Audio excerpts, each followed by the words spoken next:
para poder estar a tiempo y no tenerlos esperando.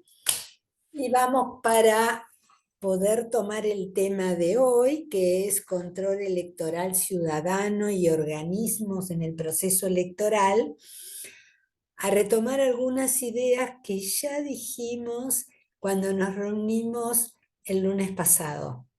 Habíamos dicho que nuestra forma de gobierno era una república representativa y que tenía características que la ubicaban como una democracia representativa, que esto significa que son los ciudadanos los que eligen a sus representantes y que los representantes actúan y están legitimados en nombre de la ciudadanía. Si no hubieran sido electos por la ciudadanía y si actuaran más allá del mandato que les da la ciudadanía, su actuación sería ilegítima. Entonces, el rol de la ciudadanía en una democracia representativa es el eje, es crucial. En la primera etapa de la etapa constitucional, en la primera etapa del movimiento liberal y de las democracias liberales, se pensaba en la ciudadanía actuando básicamente en el momento de la elección. Cada tanto, periódicamente, los plazos cambian de lugar en lugar, la ciudadanía elegía los representantes. Y en ese acto de elegir representantes, primero estaba otorgando poder y a su vez estaba controlando al poder. Estaba otorgando poder porque le da a los electos la competencia para tomar decisiones en nombre de ella, y a la vez está controlando porque puede no votarlo, puede no elegirlo, y esa no elección implica una quita de apoyo. Nosotros en la Argentina y también en la teoría política se lo suele decir, se lo puede llamar como voto, se lo llama más bien como voto castigo, ¿no? Castigo al partido que está en el poder o castigo al representante si es que se vuelve a presentar, no votándolo. Le estoy diciendo, lo estoy de acuerdo con lo que hiciste. Hasta acá. Por eso en las primeras democracias representativas la elección era indefinida. Luego se fue observando que quien ejerce el poder tenía algunas ventajas respecto a los que no están en el ejercicio del poder, respecto a la competencia electoral. Se lo conoce como efecto de cancha inclinada. Primero porque tiene más recursos, recursos económicos, recursos políticos, recursos jurídicos. En muchos casos puede fijar la fecha de la elección cuando le resulte más favorable, puede establecer condiciones para la elección para que le sea más favorable. Lo vemos esto de que la hacemos simultánea, ¿no? La hacemos desdoblada, ¿no? La ponemos antes, la ponemos después, y eso le da ventaja electoral. Y el otro efecto que se fue observando, sobre todo en los sistemas presidencialistas, es la aparición de burocracias de élite que se atesoran, se atornillan al poder y generan distintos tipos de prácticas que hacen muy difícil desplazarlos. Entonces aparece esta necesidad, esta conveniencia, utilidad de elecciones de mandatos limitados. que la reelección esté prohibida o que esté limitada. Esto lo comento especialmente hoy porque está en los medios, está en los diarios, está en debate en la opinión pública, esto de que en algunas provincias todavía la reelección de los gobernadores es ilimitada y está justamente planteado el conflicto en una causa ante la Corte Suprema de la Nación y se está esperando que la Corte resuelva si es constitucional o no la reelección indefinida de un cargo ejecutivo.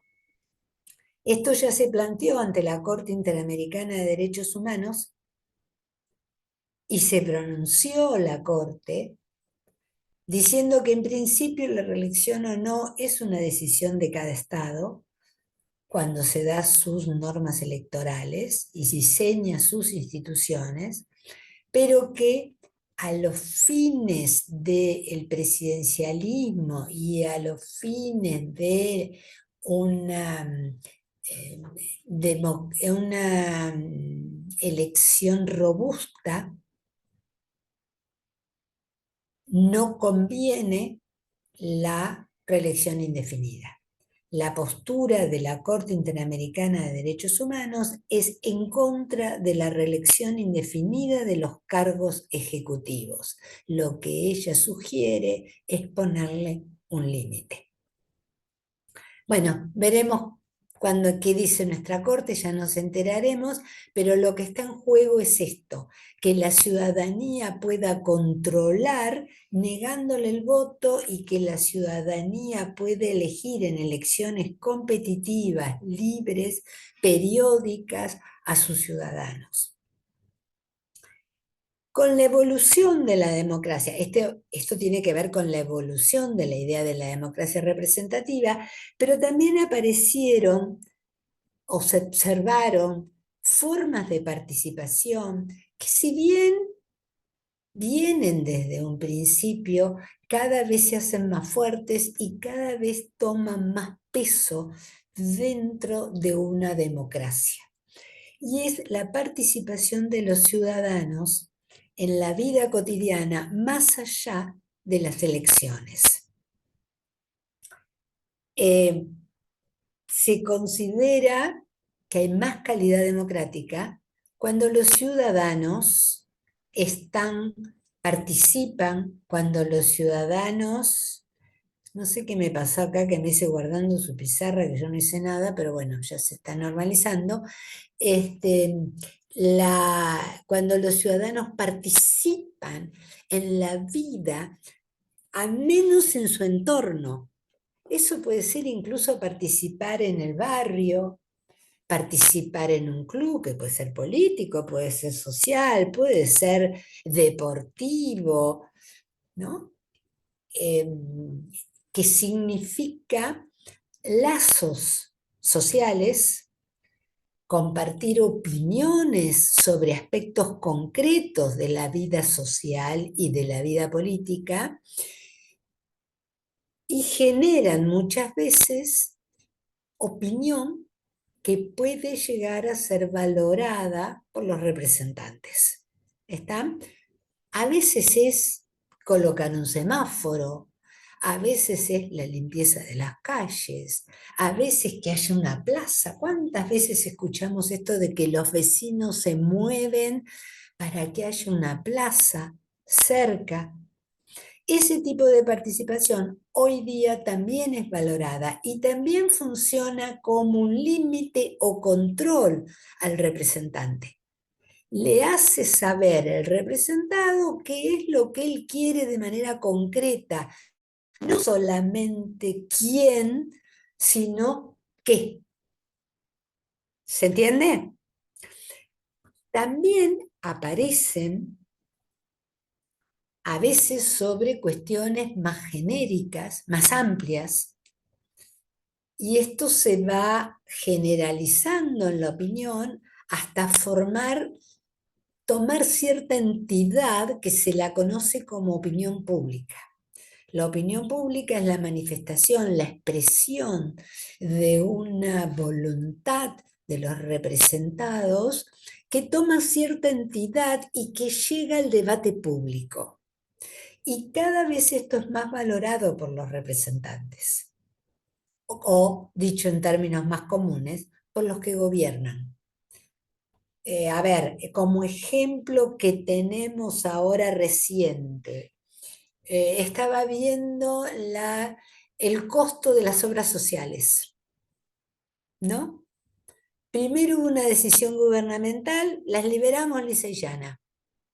Hubo una opinión pública con peso, con entidad, consistente, en que había un desmadre en el aumento de las cuotas, que es opinable según de qué lado se la vea, porque tal vez para quien tiene que pagar los sueldos no lo es, pero para el que tiene que pagar la obra social o la prepaga en función de lo que gana, sí.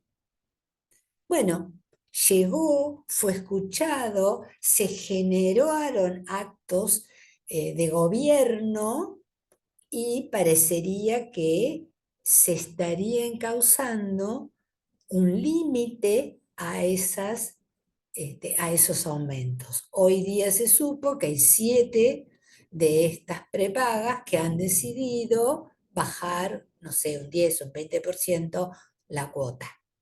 Este es un claro ejemplo de cómo la opinión pública, más allá del acto electoral, condiciona un acto de gobierno. ¿Sí? Otro tipo de participación es cuando se prevén en la normativa jurídica la participación directa del ciudadano en la toma de decisión. Esto cada vez se ve más y nosotros las tenemos en la Constitución Nacional. Por ejemplo, la necesidad de audiencias públicas para las tarifas de los servicios públicos o para determinadas condiciones de los servicios públicos, y los ciudadanos pueden participar, hacer oír su voz y que pueda ser tenida en cuenta al momento de la decisión. En este momento, por ejemplo, desde el presidente de la República ha propuesto a 2 candidatos para sendos puestos en la Corte Suprema de la Nación, para jueces de la Corte Suprema de la Nación, y está abierto un proceso para que la ciudadanía haga saber su opinión sobre las calidades y la idoneidad de esos candidatos. Esto está en el decreto 222 del año 2003 y hay 15 días en donde los ciudadanos, a través de organizaciones sociales, ONG, organizaciones sociales, organizaciones políticas, asociaciones profesionales, incluso personas que tienen formación en la materia, puedan hacer llegar su opinión por escrito. Se hace un legajo que se agrega al expediente donde está el currículum y donde está la declaración jurada de bienes. Todo ese expediente con la opinión de los representantes llega al Senado, es leído por los senadores y tenido en cuenta por los senadores al momento de decidir si votan o no favorablemente o en contra a alguno de los candidatos. Estas son formas de participación que están institucionalizadas, están en normas jurídicas. Y además, existen en las democracias representativas actuales formas de participación directas. Las tenemos nosotras, algunas de ellas, en la Constitución Nacional. Tenemos la iniciativa legislativa y tenemos la consulta popular vinculante y consulta popular consultiva, no vinculante. Son distintos sistemas, pero cada uno de ellos implican que En la iniciativa legislativa, un grupo de ciudadanos puede presentar un proyecto de ley a ser tratado en el Congreso de la Nación. En principio, ustedes saben que los proyectos de ley lo presentan los diputados o los senadores, cada uno en su propia cámara, o el Poder Ejecutivo en cualquiera de las cámaras. Con la iniciativa legislativa, si se cumplen determinadas formalidades, el proyecto de ley puede ser presentado por los ciudadanos. Pero además, hoy día ya hay experiencia en nuestra Cámara de Diputados de la Nación de tratamiento de proyectos de ley presentados por ciudadanos simplemente en mesa de entrada de la Cámara. Es bastante habitual que los ciudadanos lleven proyectos de ley y los presenten como un escrito en mesa de entrada. Todo eso va a una canastilla. Los diputados suelen revisarlo y si a alguno le interesa lo hace suyo y lo presenta como diputado, pero también se ha dado ya de que se traten proyectos de ley o, por ejemplo, denuncias de juicio político presentadas por organizaciones sociales o por ciudadanos, ¿no? Si la Cámara entiende que es relevante, que es interesante, le da tratamiento. Todo esto, además de ser una participación, o sea, una expresión que intenta llegar a la voluntad del representante, es además un control. En la medida en que el representante sabe lo que el representado quiere y en la medida en que se va formando un tejido social en donde están más cerca representantes y representados, más le importa al gobernante tener en cuenta, escuchar y, si es posible, satisfacer la opinión del representado. Estas dos funciones se conocen en teoría como función de expresión y función de canalización. Función de expresión es porque el representado puede expresarle al gobernante, o sea, al ciudadano, por sí solo o en grupos, en asociaciones, puede expresarle al representante, al gobernante, su opinión sobre un determinado tema. Y por otro lado, el representante puede explicar al representado los límites que tiene y hasta dónde puede llegar. Tratar de convencer al ciudadano de que si bien no puede satisfacer todas sus opiniones, puede hasta acá y que esto es lo mejor. Se produce un diálogo, ¿no? Que funciona también como un control de gestión. Ahora, acá, además, hay otro tipo de participación ya más institucionalizado, que es la participación dentro de partidos políticos. Vimos que puede ser directo, personal, puede ser a través de ONG, puede ser a través de asociaciones profesionales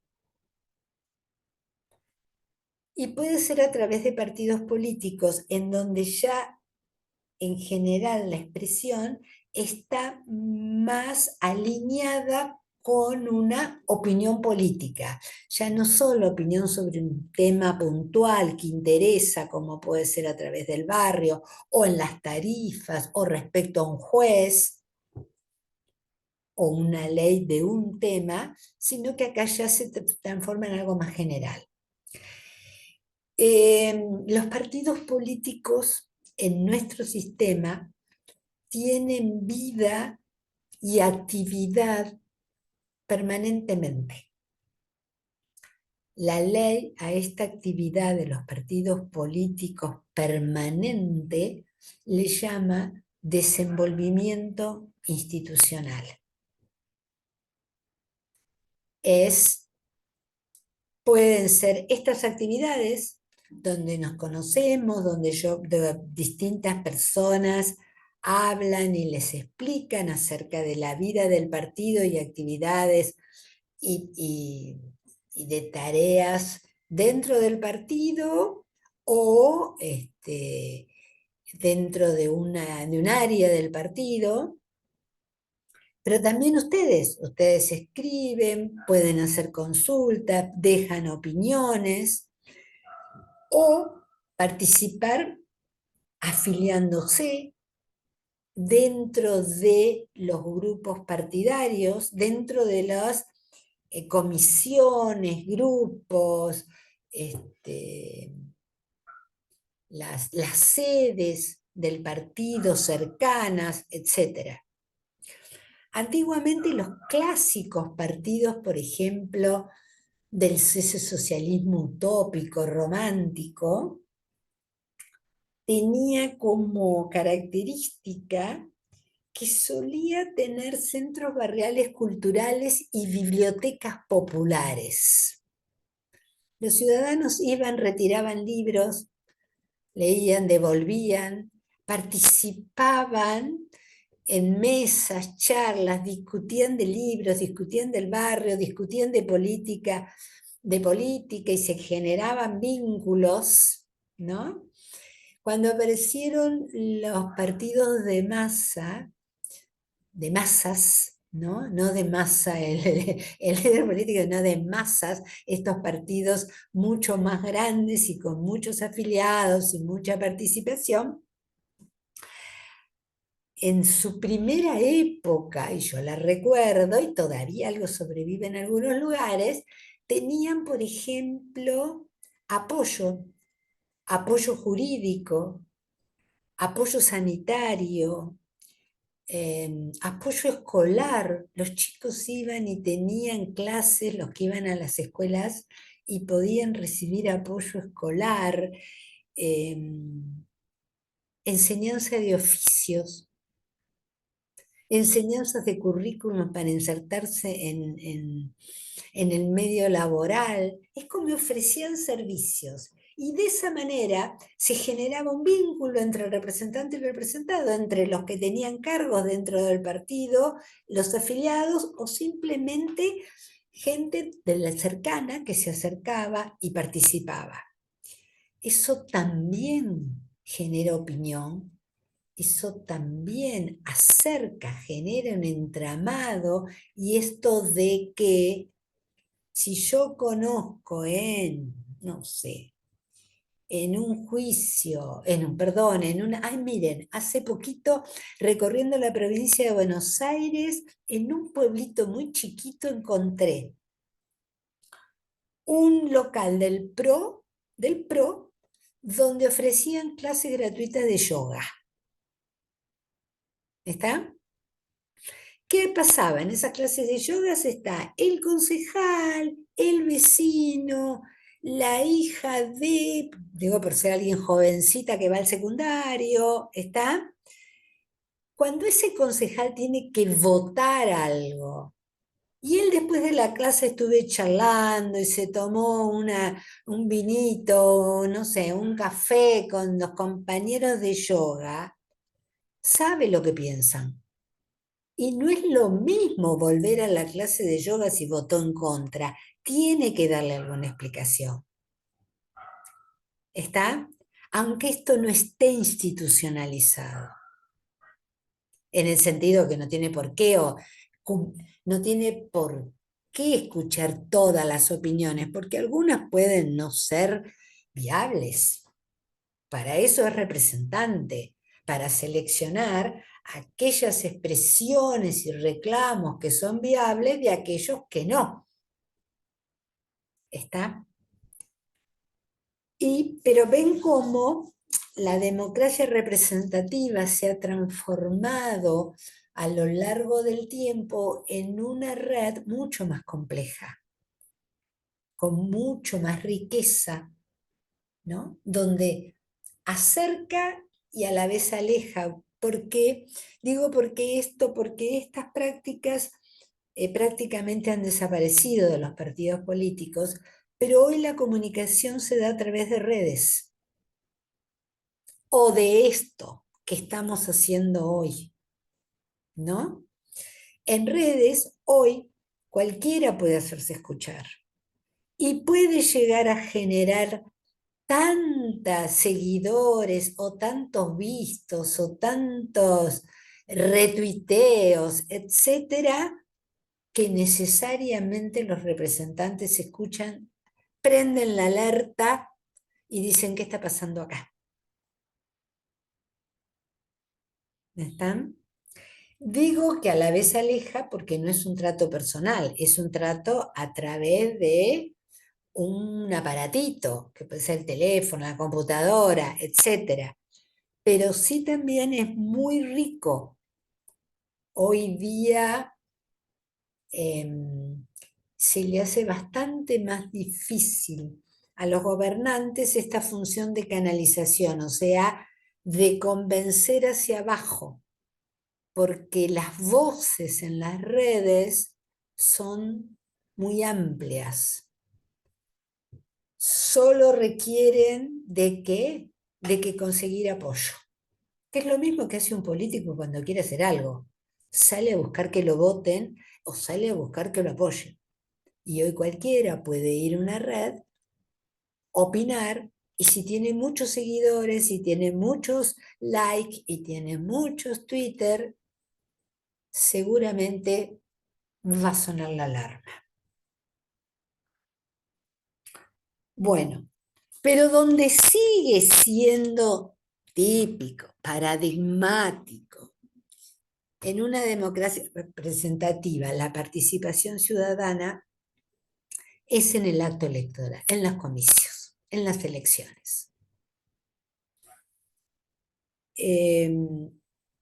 Cuando se sancionó la ley Sáenz Peña, que todavía en nuestro país, en muchas de sus cláusulas sigue vigente, aunque se haya reformado, pero están incluidas en el Código Electoral,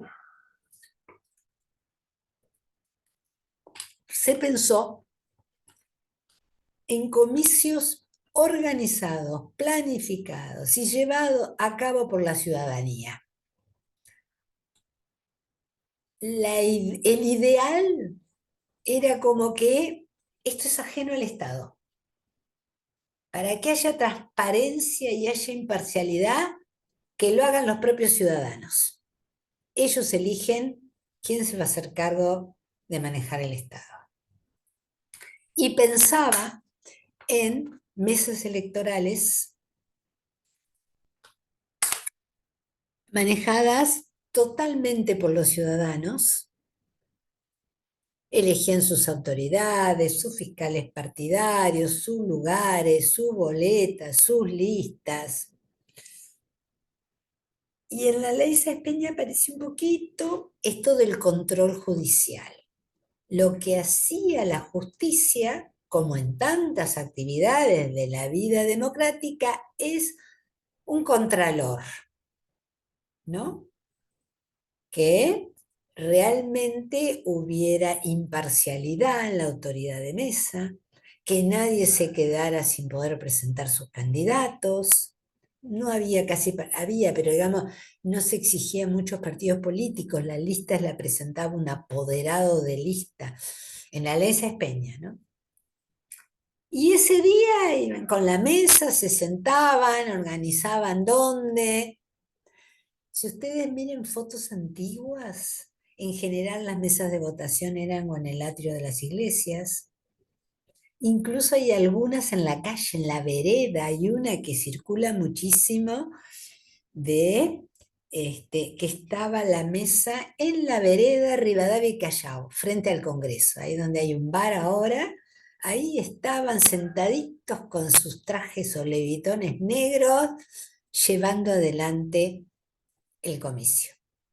Claro, esto podía, siempre la justicia o el Estado algo hizo. Los padrones, por ejemplo, que se hacían sobre la base, para que fuera imparcial, del servicio militar obligatorio. ¿no? Eran los padrones del servicio militar obligatorio que se usaban para la elección. Cuando luego se da el voto a las mujeres, hubo que hacer padrones nuevos para las mujeres, porque no hacían el servicio militar. Y aparece la libreta cívica de la mujer. Y entonces los padrones, un cierto contralor a la imparcialidad y sobre todo lo que hacía era la totalización de votos. En la mesa es la autoridad de mesa la autoridad máxima. Sigue siéndolo, ¿no? La autoridad máxima. Ellos llevan adelante todo el comicio, la mesa, quién vota, quién no vota, si se impugna o no la entidad del elector, si un voto puede ser recurrido o no recurrido. Hace toda la documentación, llena toda la documentación y hace el recuento, cuenta los votos. Y esa lo plasma en un acta, que es un documento solemne, oficial, que lo hace la autoridad de mesa, y eso se conoce como escrutinio de mesa. Todo eso está en manos de la ciudadanía, sigue estándolo en manos de la ciudadanía.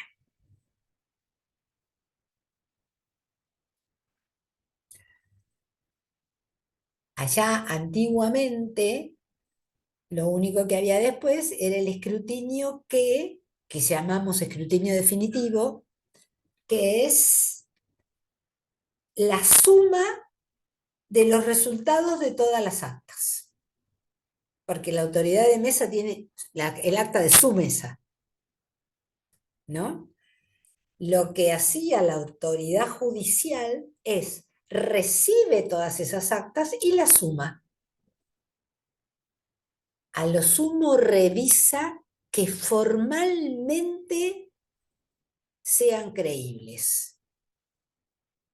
Si en esa mesa, en ese padrón, hay 300 votantes y vos me pones que un partido tiene 500, bueno, algún problemita tiene el acta, ¿no? Pero revisa lo formal, que esté llena, que sea legible, que la suma dé, pero después lo que hace es sumar actas. ¿Está? ¿Y cómo se daba publicidad en aquel entonces? Lo típico es que se pusiera una copia del acta en la pared. Se publicaba en la pared del establecimiento de votación o de la calle, si estaba en la calle, o de la iglesia, la copia del acta de las mesas que estaban ahí. Cualquiera podía verlo. Todavía hoy, cuando se debaten modificaciones a la normativa electoral, más de uno sugiere, y no me parece mala idea, es que se siguiera haciendo. Que mesa que cierra, así como le da una copia a los fiscales, hoy las hacemos con fotocopia fácil, la ponga en la puerta de la escuela. A la ratito saben todos los partidos políticos cuál es el resultado de esas actas, de esas mesas. Y están los fiscales, etc. Bueno, por supuesto, de allá del 1900 ahora la vida se hizo mucho más compleja, aumentó muchísimo la población, nuestro padrón electoral aumentó mucho, en aquel entonces votaban nada más que los mayores de 18 años, ciudadanos argentinos y varones que estén en el padrón militar. A partir de 1951 votan las mujeres, se amplió el padrón. Luego vino el voto de los ciudadanos argentinos en el exterior, que es un tema que todavía tenemos que trabajar mucho porque está muy embrionario. En algún momento, creo que fue 2017, me parece, durante el gobierno de Mauricio Macri se modificó el voto de los ciudadanos argentinos con domicilio en el exterior y se estableció el voto por correo, que permite, facilita mucho el voto, porque se vota en general en los consulados y están muy distantes, ¿no? A veces para votar hay que hacer 600 kilómetros, 700 kilómetros, encarece mucho viaje, a veces hay que quedarse a dormir. También hay que inscribirse y al inscribirse, ahora la inscripción es más rápida, pues se puede hacer por internet y es automática cuando se cambia el domicilio, pero era muy pesado porque tenía que ir a hacer el cambio de domicilio personalmente, inscribirse. Bueno, ahora algo se facilitó, pero se eliminó la posibilidad de voto por correo. En realidad está la causa en la Corte Suprema de la Nación que todavía no resolvió porque está todo impugnado, pero lo cierto es que no, en la última elección no se aplicó y le dificulta mucho a los ciudadanos en el exterior votar. Además, después se habilitó el voto de los ciudadanos argentinos privados de la libertad sin condena, ¿no? Que votan en la cárcel. Y entonces se tienen una regulación especial, votan en la cárcel, pero hay que armar mesas en las cárceles, fiscales que van a la cárcel, actas, boleta especial porque votan con boleta única en la cárcel. Los ciudadanos en el exterior también votan con boleta única. Se Bueno, hay un fallo que ordena el voto de los condenados, pero que todavía no se implementó. Y,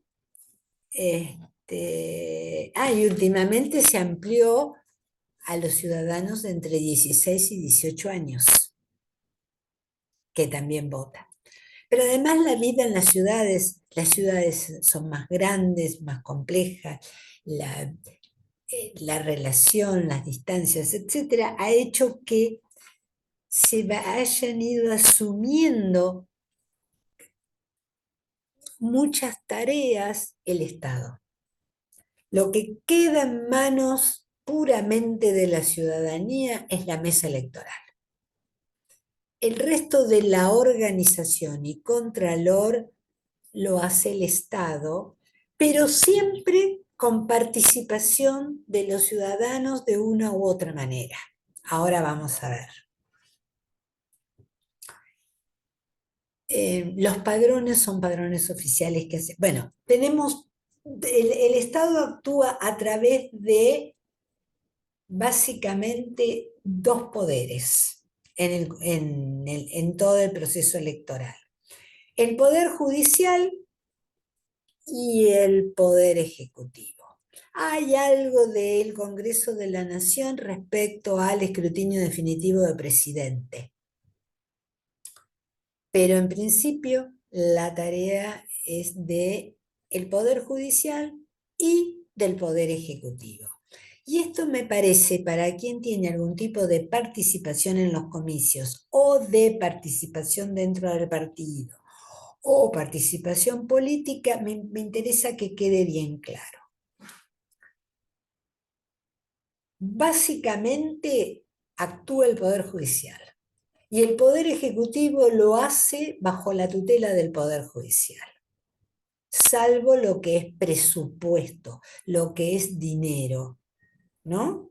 Pero el resto siempre interviene el Poder Judicial.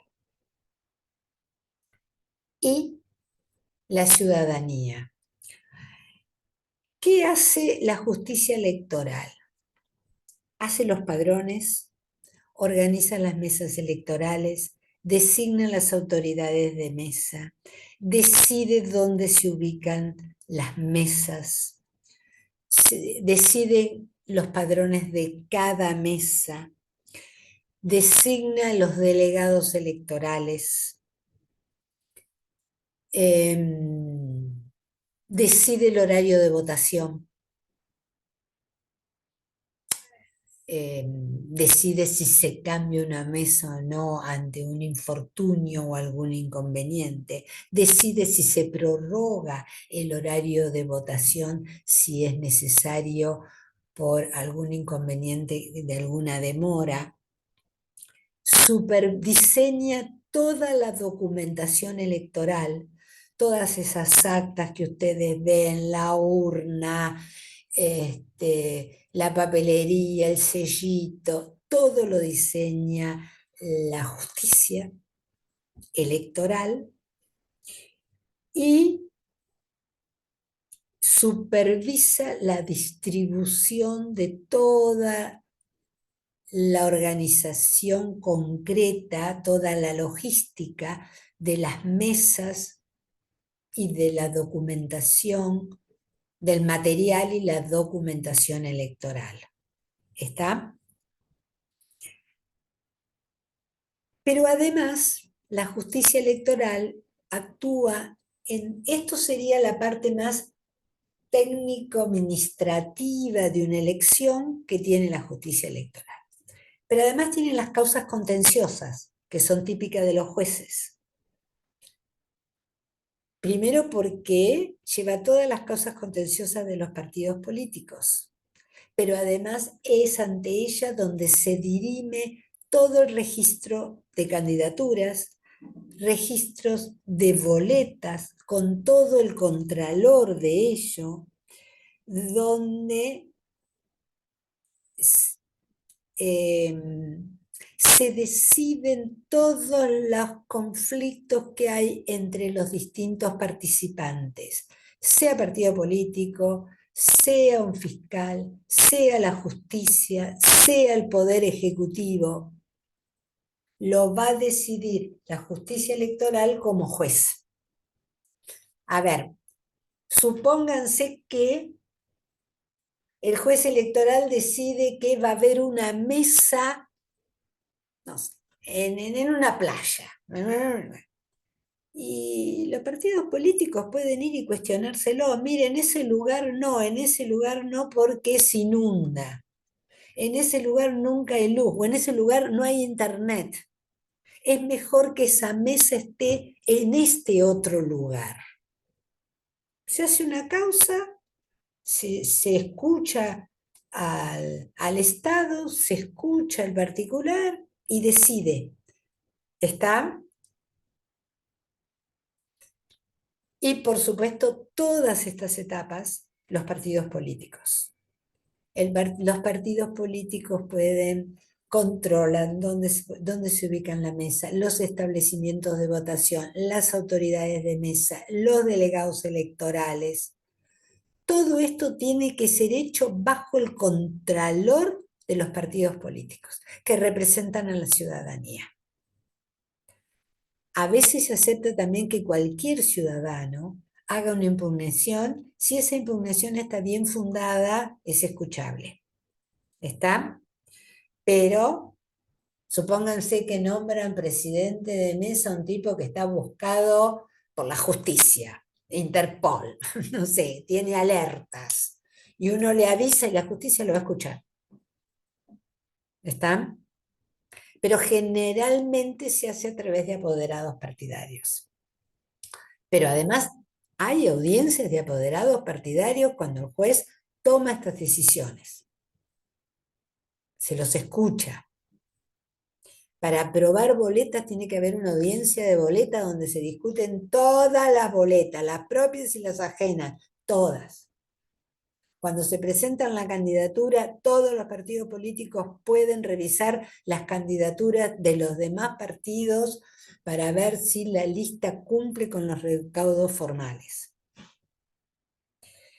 Cuando se nombran delegados, se le da el listado de autoridades de mesa, se le da el listado a los partidos que lo piden, porque pueden impugnar la designación de autoridades de mesa o de delegados electorales si son afiliados a partidos políticos. ¿Está? Se cruza con la base de los afiliados que tiene la Cámara, y si es afiliado, no puede ser autoridad de mesa o no puede ser delegado electoral. O sea que hay una participación de la ciudadanía y un contralor permanente. Y además, a lo largo de todo el proceso, en proceso electoral o durante los años que no hay elecciones, la justicia lleva también algunos tipos de actividades más permanentes que ayudan en ese momento, como el registro de partidos políticos, el registro de los que están sancionados por no votar, el registro que se llama registro de infractores, el registro de ciudadanía, bueno, el padrón con los electores, los responsables económicos financieros, etcétera. Los que tienen causas penales que no pueden ser autoridad de mesa, delegados o candidatos. Tiene una serie de registros, de faltas electorales, etcétera. ¿Cómo está organizada este poder judicial con competencia en lo electoral? Tenemos dos órganos, básicamente dos niveles permanentes, uno transitorio, a más de la Corte Suprema de la Nación, llegado el caso. Los permanentes son la Cámara Nacional Electoral, que es una sola cámara para todo el país, integrada por 3 miembros y que funciona en la ciudad de Buenos Aires, y que funciona como tribunal de apelación en las causas contenciosas y en otras es directamente competencia de ella, por ejemplo, determinados registros, etcétera, lo lleva la Cámara Electoral. Diseño de la documentación, del comicio, el diseño de las urnas, etcétera, lo hace directamente la Cámara Electoral. Y después tenemos en cada uno de los distritos electorales un juez federal con competencia electoral. ¿Se acuerdan que el lunes pasado decíamos que hay tantos distritos electorales como provincias? ¿Se acuerdan? Que por esto de que en el 45 de la Constitución Nacional dicen que las provincias actuarán como distritos electorales o como podríamos decir circunscripciones electorales, entonces hay partidos de distrito. Bueno, además en cada uno de esos distritos hay un juez federal con competencia electoral. Tradicionalmente era el juez federal número 1 con competencia en penal que se le agregaba a la Secretaría Electoral. No sé por qué asociaron lo electoral con lo penal y se lo pusieron a los jueces penales. Hoy día ya no siempre es así. A veces es otro juzgado penal y hay algunos distritos donde no es el juzgado penal o es directamente una secretaría electoral con su juzgado electoral, como ocurre hoy en Provincia de Buenos Aires, donde el juez electoral solo tiene competencia electoral y tiene su secretaría electoral. ¿Está? Entonces esto se está tratando de modificar y tratar de darle autonomía al juez electoral de otros áreas o fueros. Pero hay uno en cada uno de los distritos, generalmente tiene su asiento en la capital de provincia, pero hay algunos lugares en donde no. Hay algunos lugares en que está en la ciudad más importante de la provincia, que es donde uno directamente actúa en primera instancia. Está en las causas contenciosas en primera instancia o donde lleva adelante toda esta tarea de organización y supervisación del comicio. ¿Sí? Pero además hay un órgano transitorio, menos identificable, salvo que se tenga varias elecciones encima, y que y no tan conocido, como son las juntas nacionales, las juntas electorales nacionales. Ojo, la Junta Nacional Electoral hay que distinguirlas de la Justicia Nacional o Juez Nacional Electoral, no es lo mismo. Y hay que distinguirla de las juntas electorales partidarias o de la alianza, ¿no? Del partido o alianza. La Junta Nacional Electoral es un órgano transitorio, formado por jueces, pero que se formaliza 60 días antes de la elección. Cuando los partidos políticos están presentando alianza, la Justicia Nacional Electoral está formalizando y asume esta Junta Electoral, Junta Nacional Electoral. Una en cada distrito. Y está integrada por el juez electoral del distrito, por otro juez federal que generalmente es un camarista de alguna cámara con asiento en el distrito, cámara federal, ¿no? Con asiento en el distrito, generalmente es la cámara contenciosa donde la hay, en otros es la cámara civil, que tenga asiento en el distrito, y si no hay cámara en ese distrito, que a veces ocurre, puede llegar a ser un juez, otro juez federal del distrito o un fiscal federal de distrito, ¿no? Y el presidente del Superior Tribunal de Justicia de la provincia que coincide con ese distrito. ¿Está? Si es la Junta Electoral de Córdoba, va a estar el juez electoral del Distrito Córdoba, un juez federal o camarista o fiscal del Distrito Córdoba y el presidente del Superior Tribunal de Justicia de Córdoba o Suprema Corte de Córdoba. ¿Está? O sea, un funcionario provincial.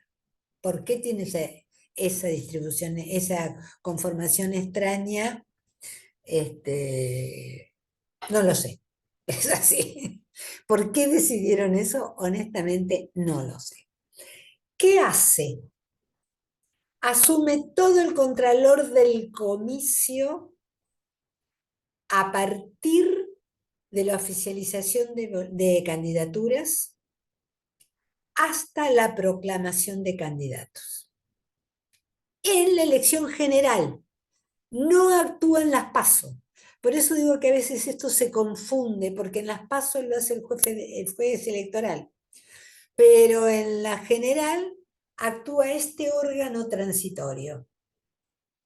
Recibe las listas de candidatos, hace la audiencia, recibe las listas de candidatos, las controla, las proclama, recibe las impugnaciones, las decide,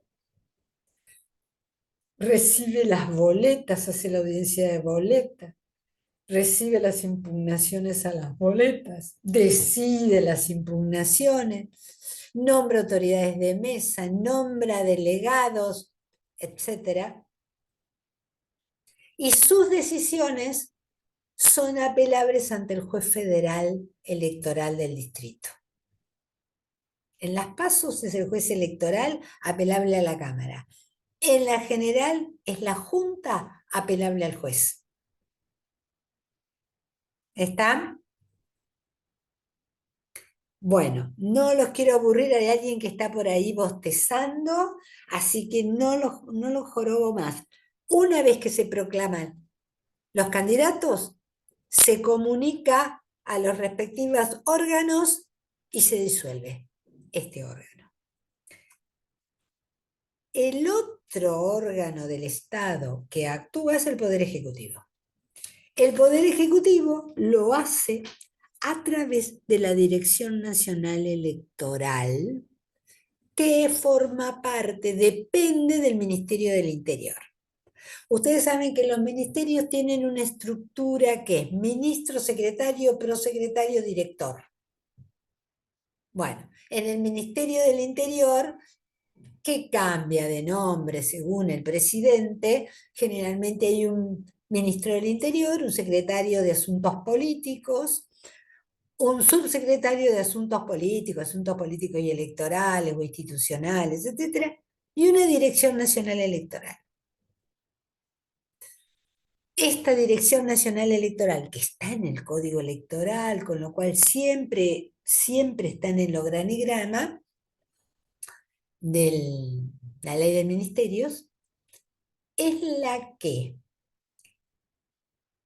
instrumenta las decisiones logísticas y de material que toma la justicia electoral. Por ejemplo, la justicia electoral dice así van a ser las urnas. Necesitamos tantas urnas. La Dirección Electoral hace la licitación, compra las urnas, paga las urnas. ¿Está? Actas. La justicia electoral diseña las actas. Se las manda a lo que conocemos como DINE, Dirección Nacional Electoral, licita la impresión de las actas, hace todo el proceso licitatorio, lo paga y después se le entrega, después la distribuye a través del correo. ¿Están? No confundir el rol del Poder Ejecutivo con el Poder Judicial. Lo que hace el Poder Ejecutivo es efectivizar las decisiones de la justicia que tienen un costo económico, que se hacen mediante licitaciones y presupuestos del Poder Ejecutivo. Pero además distribuye todos los aportes de campaña a los partidos políticos, los aportes por boleta de los partidos políticos, bueno, también desenvolvimiento institucional, pero eso es siempre, que nos afecte para una elección, tenemos el aporte por boleta y tenemos el aporte por campaña, que es una partida presupuestaria que distribuye la DINE. Y además distribuye los espacios publicitarios en radio y televisión mediante un sorteo público. Pero fíjense cómo siempre está el contralor, en este caso de los partidos políticos representando a toda la ciudadanía. Para las licitaciones tienen que ser públicas. Es más, hay un consejo de seguimiento de partidos políticos que funciona desde que se convoca la elección hasta que termina la elección, que se reúne todas las semanas o quincenalmente para discutir todos estos aspectos que lleva adelante la DINE. La licitación, publica los pliegos de licitación, la licitación del escrutinio provisorio que lleva el correo y que ahora hace el Estado. Todo esto se hace presentando todos los partidos políticos y donde además los partidos políticos tienen todo el derecho de pedirlo. Lo piden en el Consejo de Seguimiento o lo piden por escrito y si la DINE no contesta, hay un recurso directo ante la Cámara Nacional Electoral para que se lo ordene a la DINE. ¿Está? Y cuando es el sorteo, ese sorteo es con escribano público, puede ir cualquiera a escuchar el sorteo. Y van los apoderados de los partidos. Hoy día es por internet. O sea que todos los partidos se conectan por internet y puede cualquiera, teniendo la dirección para conectarse y escuchar el sorteo. Antes se hacía en un teatro o en una cosa por el estilo, con escribanos, están los 2 bolilleros o 3 bolilleros, depende de todo lo que haya que sortear, y todo el mundo podía entrar y verlo.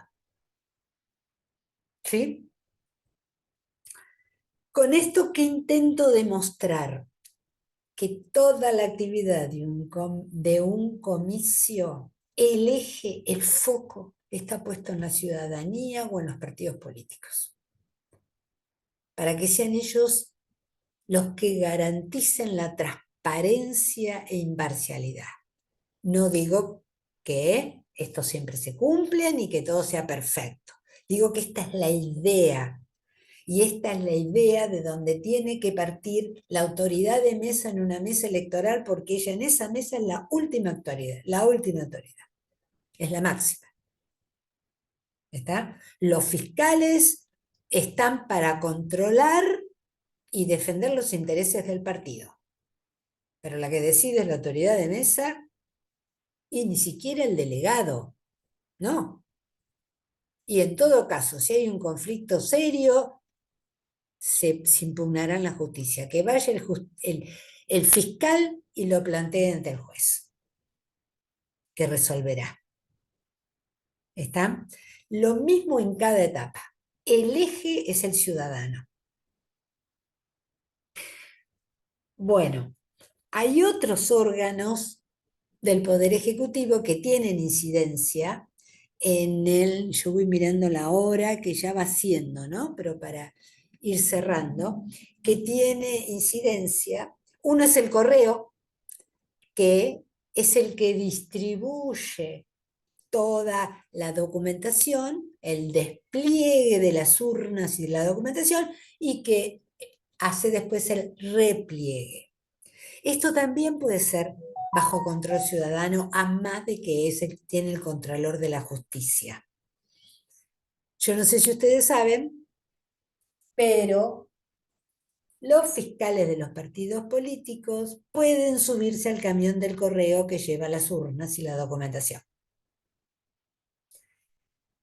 Generalmente son muchos fiscales, imaginan que por ahí no pueden no entrar las urnas de tantos fiscales y todos se trepan. Con lo cual hay distintas estrategias. A veces los partidos políticos en un establecimiento se ponen de acuerdo que vaya uno por establecimiento, o lo que hacen es seguir el camión, que además va acompañado de la gendarmería, en un auto. Se pone de acuerdo con el chofer del camión, con gendarmería, y van en trencito por la ruta, siguiendo hasta que esas urnas están en custodia del juez. Fíjense cómo todo el sistema tiende a que el ciudadano tiene el contralor. Bueno, y además el correo hace el escrutinio. Ustedes, los que participaron en algún comicio como autoridad de mesa o como fiscales, saben que hoy día se hace el acta y se va y se transmite desde el centro de transmisión de datos de la escuela, y que los fiscales partidarios o los fiscales de escrutinio están presentes cuando se transmite el telegrama a la procesadora de datos, a la totalizadora de datos. ¿No? Eso tiene que ser hecho en presencia de los apoderados partidarios, fiscales partidarios o fiscales de escrutinio, según lo que haya cada partido registrado. Y por último, el Comando Nacional Electoral. El Comando Nacional Electoral es un órgano transitorio que se forma también 60 días antes de la elección, eso sí, de las PASO, y que tiene como función controlar toda toda la seguridad en el despliegue y repliegue de las urnas y de la documentación, la seguridad dentro del establecimiento, ¿no? La seguridad el día. Fíjense que adentro de una establecimiento de votación, no hay policía, solo hay comando. ¿Está? La policía está afuera de la escuela, en la puerta. ¿Sí? Bueno,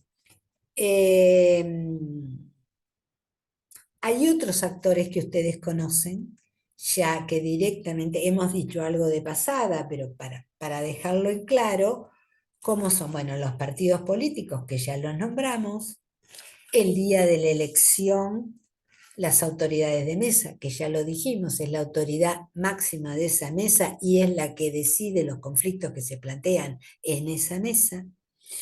Por eso es muy importante la autoridad de mesa. Recién vi que alguien puso un mensajito y tiene razón. La autoridad de mesa es un funcionario importante que merece la atención, que se ponga el foco sobre la autoridad de mesa. Los partidos políticos pueden controlar esto.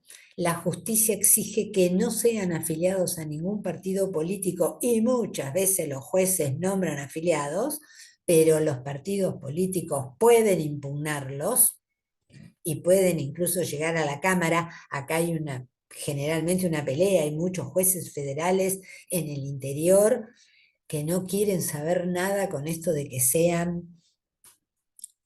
que no sean afiliados porque dice que no consiguen, no consiguen autoridades de mesa que no sean afiliados.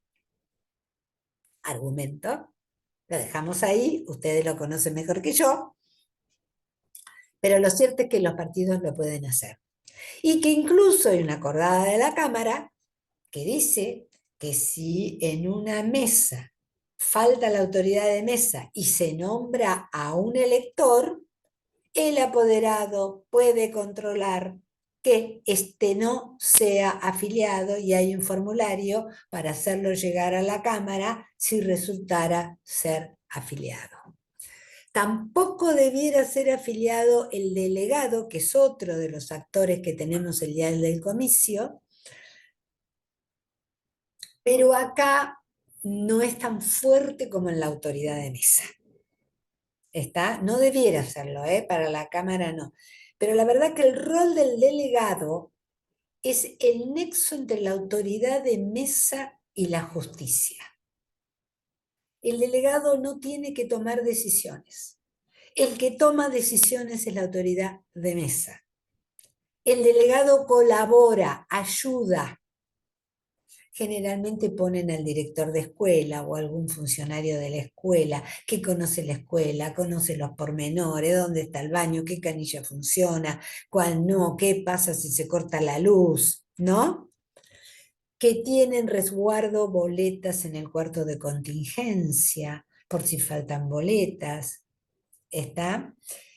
Ese tipo de cosas prácticas, que algunas veces, si el delegado de escuela está bien formado, le sirve de ayuda a la autoridad de mesa cuando la autoridad de mesa es flojita. Pero lo que el sistema quiere es que decida la autoridad de mesa. Y es muy importante que la autoridad de mesa se capacite para garantizar, porque sigue siendo válido aquello que el acta que elabora la autoridad de mesa no se revisa en principio, sino en sus aspectos formales. Y hay errores muchas veces, muchos errores. Cada vez más la justicia electoral acepta revisar actas o abrir urnas, pero sigue siendo fuerte la reticencia porque el sistema es que lo que firmó la autoridad de mesa es un título público que da fe, como si fuera un escribano. No es fácil revisar una escritura pública firmada por escribano. Bueno, un acta de mesa tiene el mismo valor, ¿no? Por eso, importante el rol que cumplan como autoridades de mesa, muy importante, y muy importante lo que hacen los partidos políticos frente a la designación de autoridades de mesa. Hay un registro de postulantes de autoridades de mesa donde se pueden anotar los que les interese y los que tienen vocación por este tipo de cosas.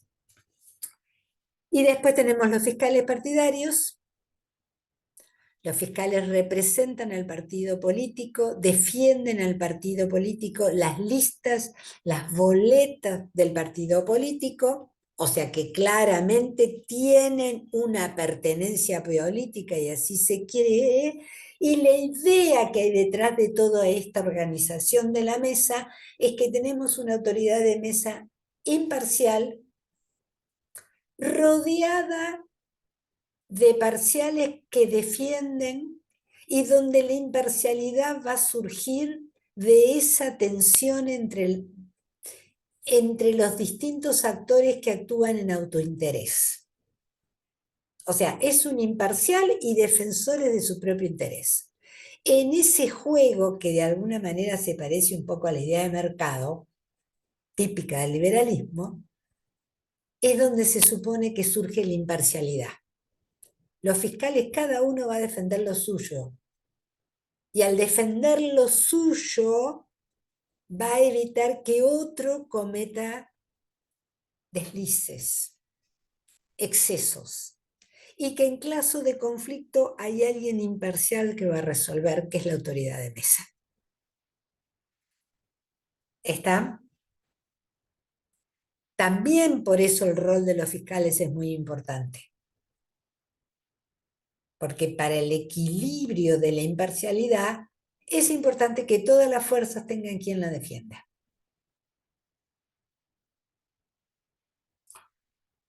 Los fiscales de mesa, a partir de dos famosos fallos, Torello y Cambiemos, ambos impulsados por el PRO, para que vean cómo la participación ciudadana logra cosas, logró que los fiscales no tengan que tener necesariamente domicilio en el lugar de votación. Esté domiciliado en cualquier lugar, puede ser fiscal por el partido político, por supuesto no tiene por qué ser afiliado tampoco, si el partido confía en él, tiene que ser sí estar en el padrón electoral, pero en cualquiera. Ahora, generalmente se elige a alguien que esté de padrón en esa mesa para poder votar, porque no puede votar si no, o hay recambios de fiscales, que también puede haber fiscales por menos tiempo y se recambia el fiscal, como para darle oportunidad al fiscal a ir a votar en la mesa donde está empadronado. ¿Está? No se puede agregar nadie al padrón de mesa. Pero fíjense, fueron dos demandas impulsadas por un partido político a través de su apoderado. Uno era Torello, apoderado del PRO, la otra y lleva el nombre de él porque él era el apoderado, la otra es Cambiemos, que era el nombre de la alianza que lo impulsó, logró cambiar normas porque el Código Electoral dice que sí, y logró cambiar normas del Código Electoral en base a la participación, permitiendo una mejor, no sé si mejor fiscalización, que sea más factible y más amplia la fiscalización, porque hay lugares en donde algunos partidos políticos no tienen gente, ¿no? Y eso no solo le ocurría al PRO entonces. Hay partidos chicos. ¿Qué le pasaba a la Libertad Avanza en esta elección? Le costaba conseguir fiscales, le tenía que pedir fiscales a los otros partidos políticos. ¿Están? Esas cosas ocurren. Entonces esta es una oportunidad más, una posibilidad más. Bueno, yo creo que no me olvido de nada. Había notado acá a otro, que son los acompañantes cívicos electorales, que son los observadores electorales, que están teniendo cada vez más peso.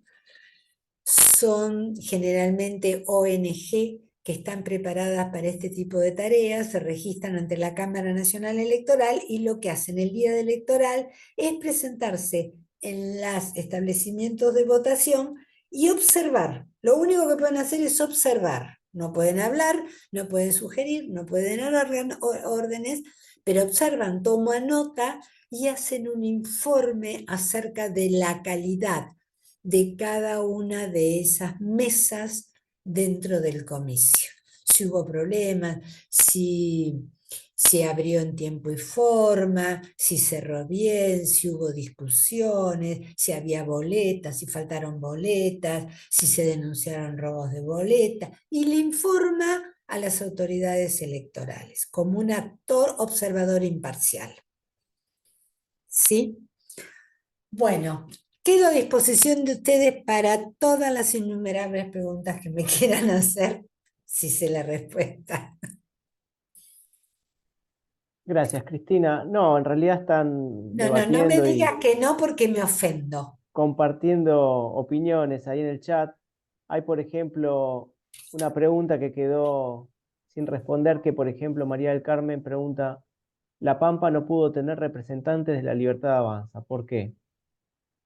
No sé si te acordás de ese tema. Bueno, ahí me gustaría saber, precisarla, cuando habla de representantes, quiere decir que no presentó lista de candidatos, o si Probablemente, que no no lo dejaron. presentó fiscales, No, no, candidatos creo que hablaban. candidatos. Bueno, La Pampa desdobló, si yo no recuerdo mal, ¿no?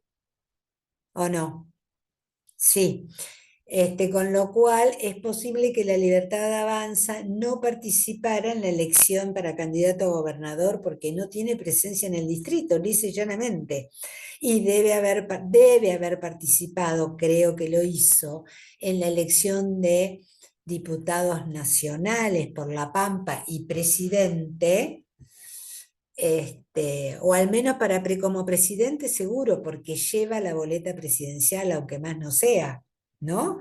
Habiendo elecciones presidenciales y habiendo oficializado candidatura a presidente, puede, aunque sea, presentar la boleta corta de presidente. No sé si presentó de diputados, pero creo que sí, creo recordar que había presentado diputados nacionales. Pero si no presentó, no participó en la elección provincial, local, es porque no tendría interés en hacerlo o no tendría ninguna agrupación a través del cual hacerlo, simplemente. Bien, y otra pregunta que quedó pendiente tal vez es, preguntan, ¿por quiénes está compuesto el registro de infractores? Bueno, no. El registro de infractores es un registro que lleva directamente la Cámara Nacional Electoral. Es un registro, así como tiene registro de partidos políticos, etcétera, donde cada vez que hay una infracción electoral sancionada por la Cámara y sobre todo las infracciones de los que no cumplieron con su deber de votar, se los incluye en el registro.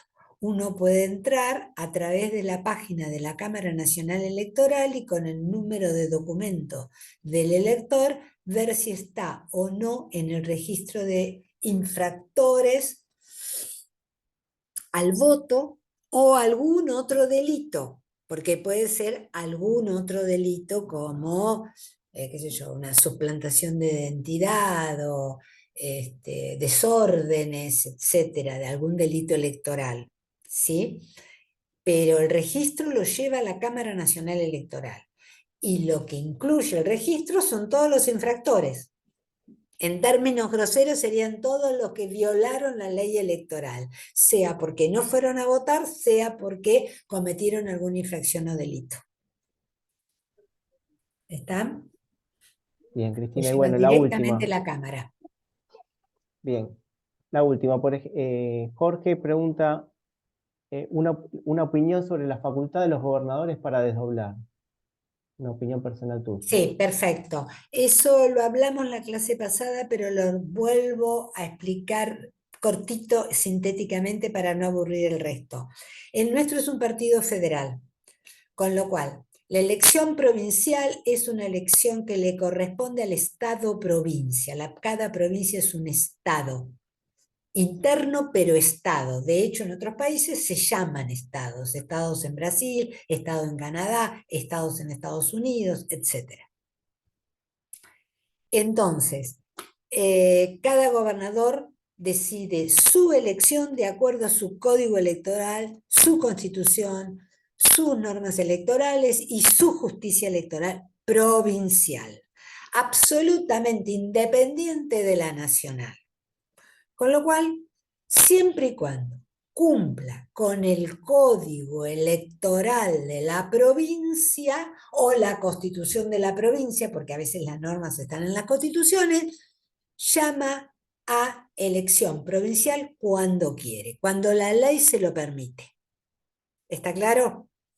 Ahora, hay un mecanismo de colaboración entre nación y provincia voluntario para la provincia de adherir a la elección nacional en cuanto a la fecha mediante dos sistemas: simultaneidad de elección o concurrencia, que está en una ley que se llama Ley de Simultaneidad de Elecciones. Pero para que sea simultánea o concurrente, que son dos tipos de elecciones que ocurren, que van el mismo día, la nacional y la provincial, tiene que decidirlo la provincia, comunicarlo en la convocatoria a elección y comunicarlo a las autoridades nacionales. Y ahí se empiezan a implementar los mecanismos para que la provincia pueda ir el mismo día que la nacional. Conjuntamente, si es simultáneas o manteniendo su individualidad si son concurrentes. ¿Está? La decisión le corresponde a la autoridad de provincia que disponga las normas provinciales, sea la Constitución o el Código Electoral de la provincia. La tradición de que sean simultáneas tiene que ver. Primero hay un factor tradicional: dificultades por parte de la provincia de poder organizar el comicio. Hay provincias que ni tienen padrón, o no tenían, ahora ya lo están teniendo. La provincia de Buenos Aires, por ejemplo, no tiene padrón propio y no tiene estructura para organizar una elección desdoblada, ¿no? Yo me acuerdo que se habló mucho en esto de que iban a desdoblar, y yo le digo, van a tener que poner mucha plata para desdoblar, porque tienen que hacer todo. ¿Está? Hay otras provincias que ya tienen más tradición en esto de desdoblar y tienen estructura medianamente armada. Y les resulta más fácil. Y ahí entonces la decisión es política. ¿Me conviene? No me conviene desdoblar. ¿Está?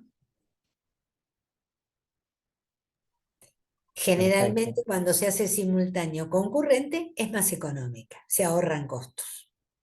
Desdoblada, se duplican los costos. No sé si se duplican, pero probablemente. ¿Está? No sé si con esto le respondí.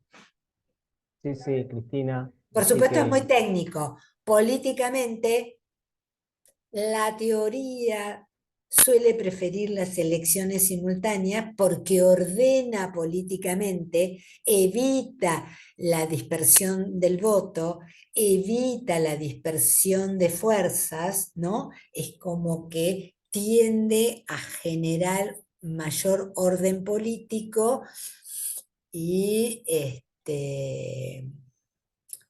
la, digamos, la dispersión que genera después problemas de gobernabilidad. Pero eso es teoría, lo que quieren los teóricos. Dicen que sería mejor porque así se gobierna. Y por supuesto lo que quieren los partidos políticos de orden nacional, porque de esa manera logran el mismo objetivo: que el partido se ordene con una política clara y con mayor fuerza, generalmente cuando son simultáneas, ¿no? Pero son decisiones políticas del partido, opiniones de los teóricos. Jurídicamente es una decisión que le corresponde a la provincia. Bueno, ya a la hora me van a... Ah, no, todavía... ¿Qué hora es? Son las 8, yo no sé por qué veía el reloj al revés y creí que era más tarde.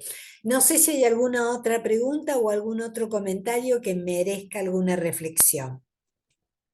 no, ya Con no todo hay lo que ningún dije de comentario. participación, esperaba cantidades. ¿Eh? Están agradeciendo la mayoría. Así Bueno, que te agradecemos y bueno, les decimos que el lunes que viene, 6 de mayo, sí, vas a hablar del financiamiento electoral y vamos a la hablar rendición de de cuentas. financiamiento partidario y financiamiento electoral, que es un tema complejo. ¿Está? Perfecto. Bueno, Gracias. Gracias, gracias por la confianza. Nos vemos el lunes que viene.